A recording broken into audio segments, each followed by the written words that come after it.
Hey guys, so I am here today to show you how to work these twisted stitches in the nestled socks. So all these they're twisted, a knit and purl twisted over each other to create this sort of cabled effect without actually needing to use a cable needle, although you can if you wanted to. It's not completely necessary.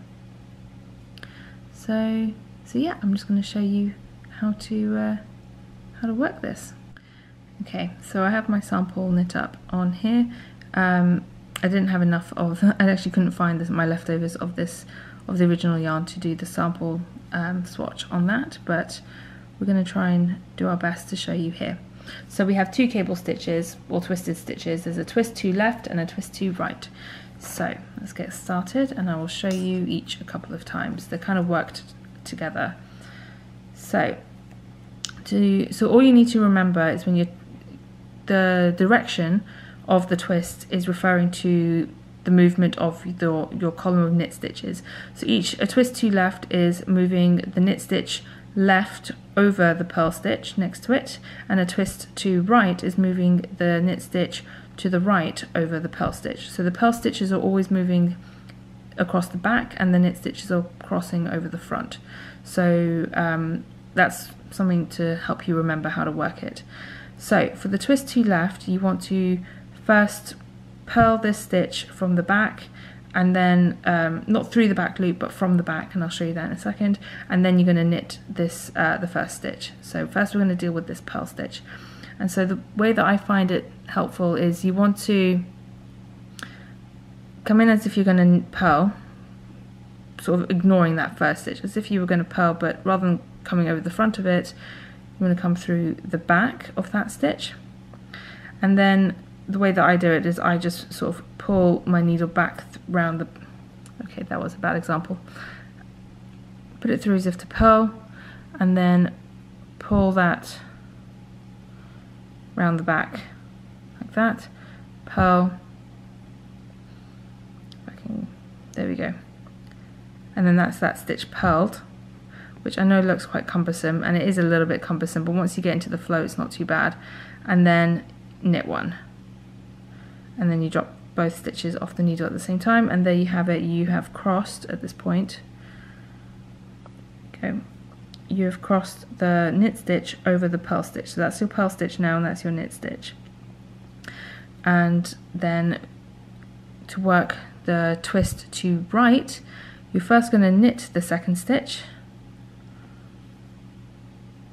ignoring that first purl stitch, and then once you've knit the first stitch, you bring the yarn to the front and you go back and you purl that first stitch, and then you can drop both off the needle, and there you've twisted those two stitches and you've moved that knit stitch to the right over the purl stitch.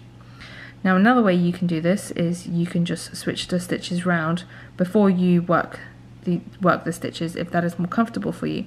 So the way that I would do that is I would slip my needle into the back of the second stitch, grip the bottom of the first stitch so the stitch doesn't run, pop both stitches off, pop that one back on. So you're switching the stitches around. Okay, and so then now your purl stitch is the first stitch. So for the twist to, this is the twist to left now. So you switch the stitches round, again making sure the knit stitch moves over the front of the work and the purl stitch moves around the back of the work. So you're going to purl the first stitch and knit the second stitch. And you've basically done the exact same thing where you've moved the knit stitch over to the left across the purl stitch.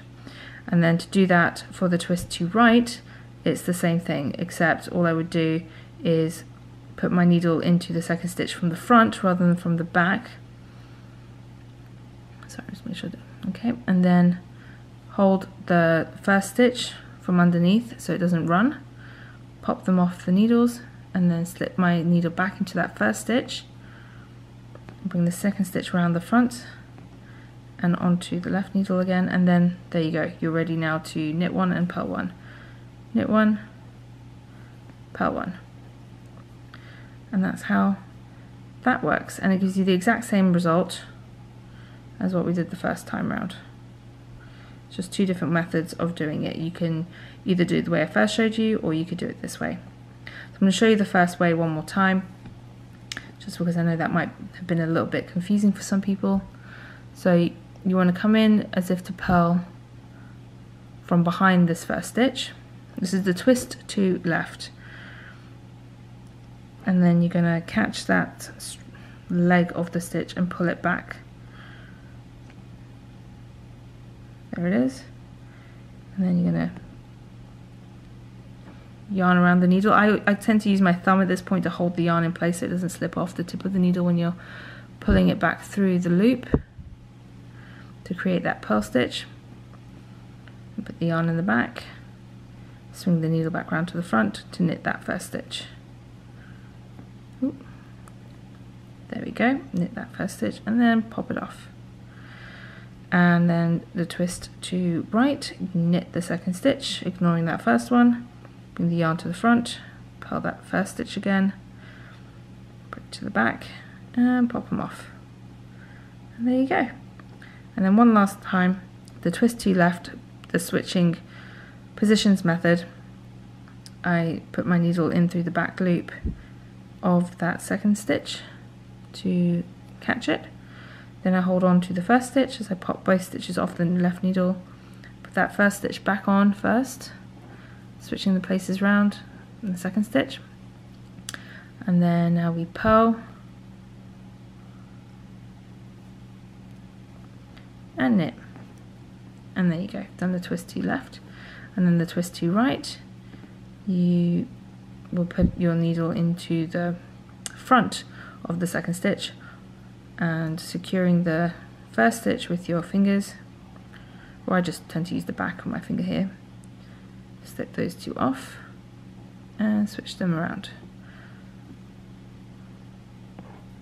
Then you're ready to knit the first one and purl the second one. And there you go, done it again. And then there you go, and that's how you work the twist to left and the twist to right. I hope you found that helpful and informative in some way, and yeah, and that is how you get this beautiful sort of cable-y effect without needing to use a cable needle. And like I said, you could use a cable needle if you wanted to for switching the positions around, but it's very simple to do it without. Even if you didn't want to do the knitted method, you wanted to switch the stitches first, you could easily do that without a cable needle, if that was what you wanted to do. So I hope you enjoy knitting these socks. The nestled socks are really quite squishy and cozy, and yeah, so I hope you'll enjoy them.